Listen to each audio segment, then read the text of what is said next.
Hallelujah. I thank you for being a part of today's streaming. I strongly believe that by the reason of what God will give me the privilege to share today, you will be blessed in one way or the other. For some of you who will be listening to me today, this message will be directly for you, most likely because you are a single male or female and you are preparing towards your getting married. For some of you, this message will be helpful to you because you are parents, and in no distance time, you would be heavily involved towards the marriage preparation for your children. Last week, we started a conversation, I should say, and I was just giving my own thought on what I titled Breaking Free from Harmful African Tradition. And I talked last week about burial rites that bury destinies.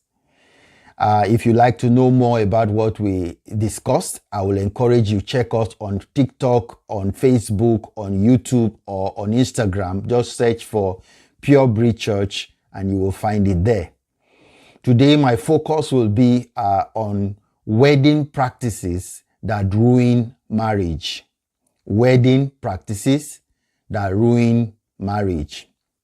Again, these are just my thoughts, and I do believe that I have the Spirit of God in me, and my thoughts, as much as possible, are aligned with what wisdom that comes from the Word of God, and I hope that it will benefit you as you listen along.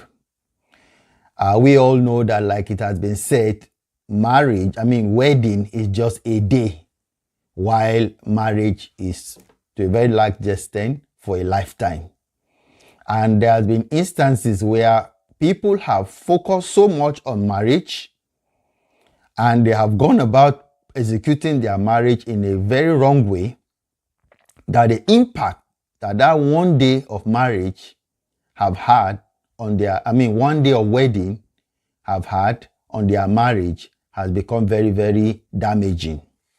So I will just touch on a few things that I consider inappropriate when it comes to wedding. The top on the list, without any shadow of doubt, is the idea of people going into debt, borrowing money, becoming heavily indebted, all in the name of wanting to have a befitting wedding. I will look at you straight in the eye and tell you that if you are such a person, believe you me, you will have become one of the biggest fools ever.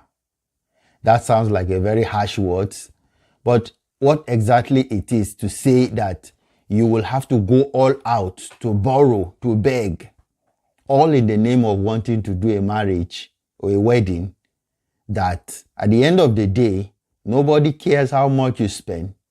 Nobody cares how much you displayed. It's just between you and your partner. Whatever you try to do, whatever you try to impress is only temporary. It's not going to last. So, I just need us to think as a people. And I just titled it Africa, and I know that other people in other parts of the world also have their own shortcomings in different ways, but my focus will be on Africa, being that I am an African and I've seen quite a lot of African weddings and African marriages. How do you explain? And I need you to be very honest with yourself, especially for young ones who are listening to me today. How does it really make sense to you that just because you want to have a wedding, a marriage, a wedding, you have to go into debt, you have to go into borrowing, you have to go into all kinds of financial, you put yourself into some very uncomfortable, tight situations. There's no wisdom in that. There is really, really no wisdom in that. And I challenge you to prove to me where there is wisdom in you going into debt in order to do a wedding. There is absolutely no wisdom in it. You may only come up with excuses here and there to justify or to satisfy your own selfish interests. But if you dig deep down inside your soul, you know that you have not been wise to have gone into debt, all in the name of wanting to do a wedding. So I'll need you, especially if you are a young man, you are a young woman out there who is of marriageable age, and probably you are already beginning to plan and to prepare. Plan your wedding as big as you can, God help you, but let everything be within the resources that you have, not the resources that you are hoping to get. That is something I'm going to touch on later in the course of this very video. It has to be on the basis of what you currently have. You know that this is the level where you are. And on the basis of this level where you are, this is what you can afford. And it doesn't matter who is pleased or who is not pleased. This is what you are able, you and your spouse, to execute, God on your side, and you go ahead and do so. Praise be to God if at the end of the day, what you are able to do is able to satisfy. And I can tell you that no matter how much money you do spend in your wedding, there is no way you are going to satisfy everybody. That's a known fact.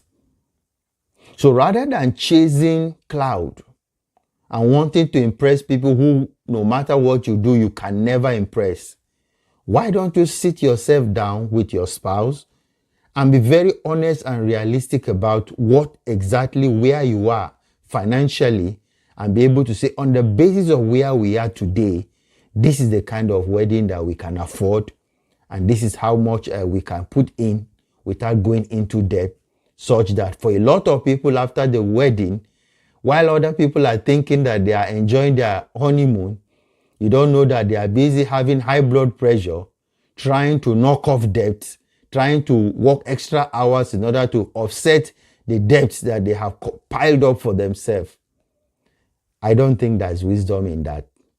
And I want to challenge you to prove me wrong and show me where the wisdom is in going into debt, all in the name of wanting to impress. Then there is also something I've been thinking for a while, and I thought I should just let it out. I don't know where we actually learned, these are some of the things which we inherited as a way of doing things. So you have the traditional wedding, and then you have the church wedding, and then you have the court wedding. So I have an equation here. Traditional wedding plus church wedding plus court wedding equals what? I think this is just a multiplication of unnecessary things, in my opinion. And I would like to hear from you what you think. Why I say it's a multiplication of unnecessary adventure is that, example, I did all these three, and I've seen many people do all these three. And I try to ask myself a question. Number one, what is the traditional wedding? In my traditional wedding, family members were gathered. And being that I am someone who strongly believes in Jesus Christ as my Lord and Savior, my tradition is my Bible. So everything that is going to be done, that was done in my traditional wedding, has to comply with my faith in Jesus Christ. There was no difference between what would have taken place in the traditional wedding and what would have taken place in the church as the church wedding, because in my traditional wedding as well, the pastors were there, the men of God were there, the joining was there, the family were there, and the blessings were also released. Again, I did court wedding. In my court wedding, the same thing. The proceedings that took place at the local government where we had our court wedding, there was prayers, there was also reception. The same thing that is also going to take place in the what you call the white wedding or the church wedding. So, except for people who are Christians on one hand, traditionalists on the other hand, legalists on the other hand, but if you are a Christian, I don't think there is a difference between your white wedding and your traditional wedding, because as a Christian, whatever you are going to do in your traditional wedding cannot be something that Jesus will not approve of. So where is the wisdom in going through all these three things to arrive at nowhere?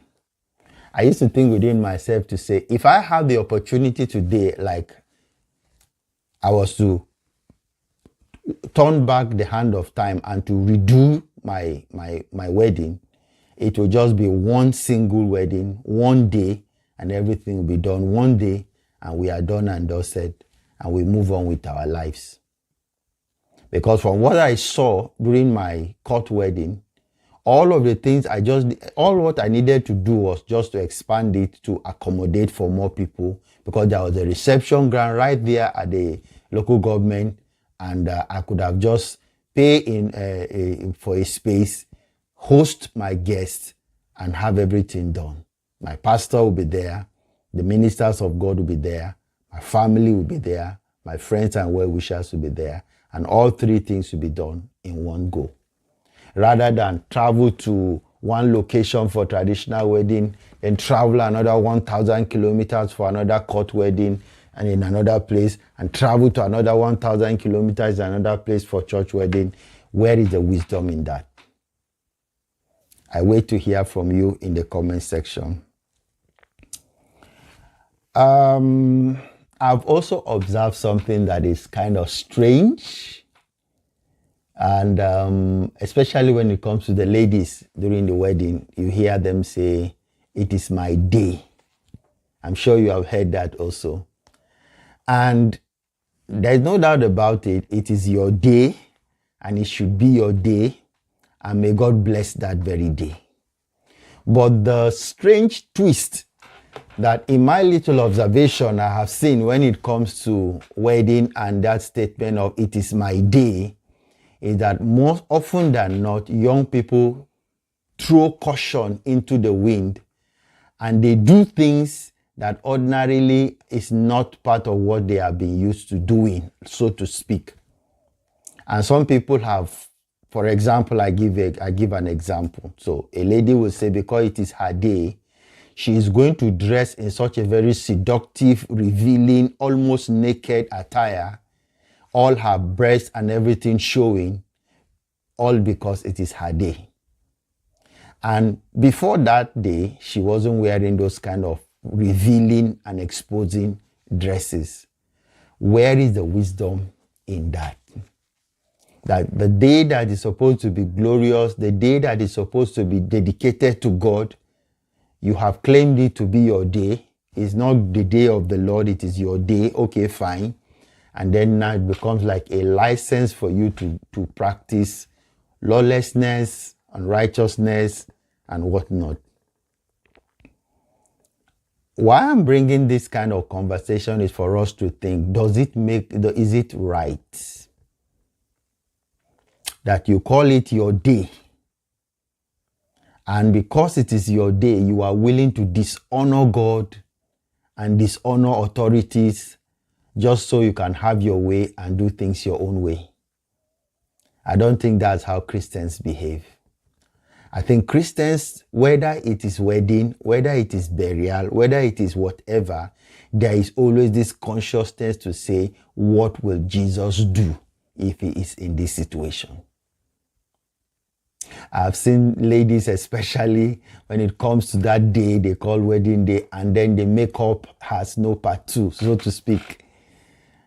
And you ask yourself a question. So is it because of the wedding day that someone who has been naturally blessed with divine beauty will forget all of the endowment that God has put upon her, upon him, because it's both male and female now, and then the person will go into a frenzy of all kinds of makeup, and by the time the person is coming out, you honestly cannot recognize that this was the person you used to know. The mascaras and the everything.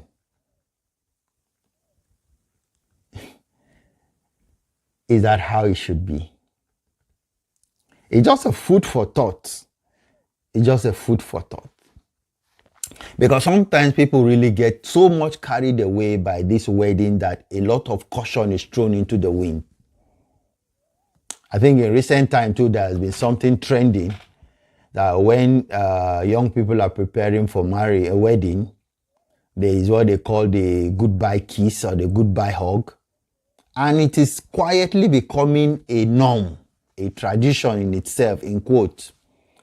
And because of that, so many young people have defiled themselves a day, 24 hours to their wedding.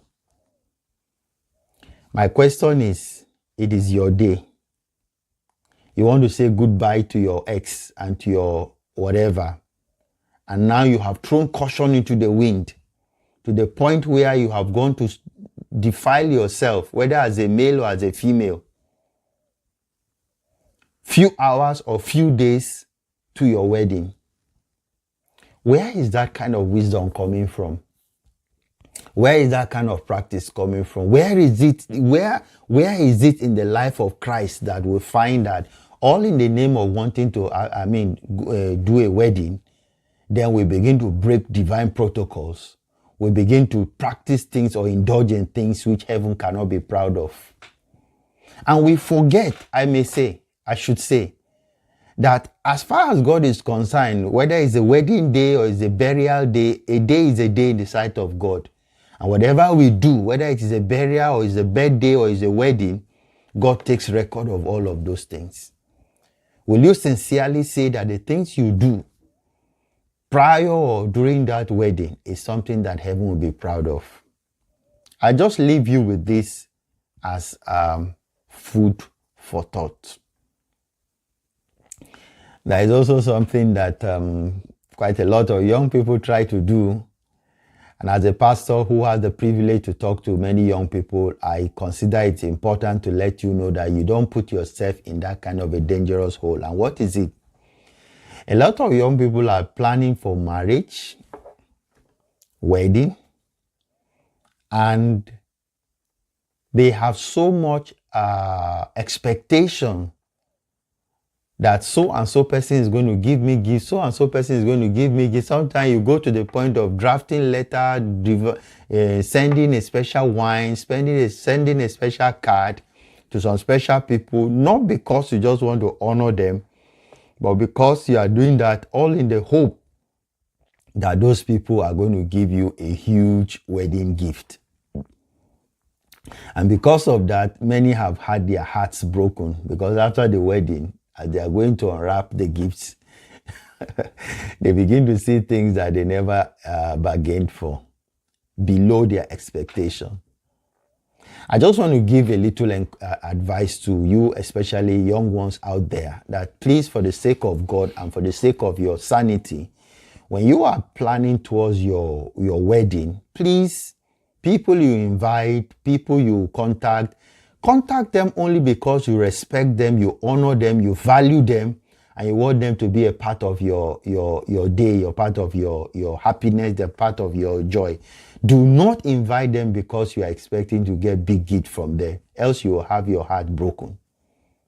If it please God to use any person at any given time to give you any special gift, that is just God being gracious to you. But let it not be something that you put it as an expectation in your mind, because I promise you that you'll be severely heartbroken. And I think it is also important that we remove this, what you call the entitlement mentality. That, because I am so and so person, and so this person, you must give me gift. Look, nobody owes you anything. I need you to come to that place in your life where you fully understand that you can have your wedding and nobody gives you a gift. It's not a curse. Move on with your life. Hold no grudges against anybody. Be happy with where you are in life, and be happy with the journey that God is taking you through.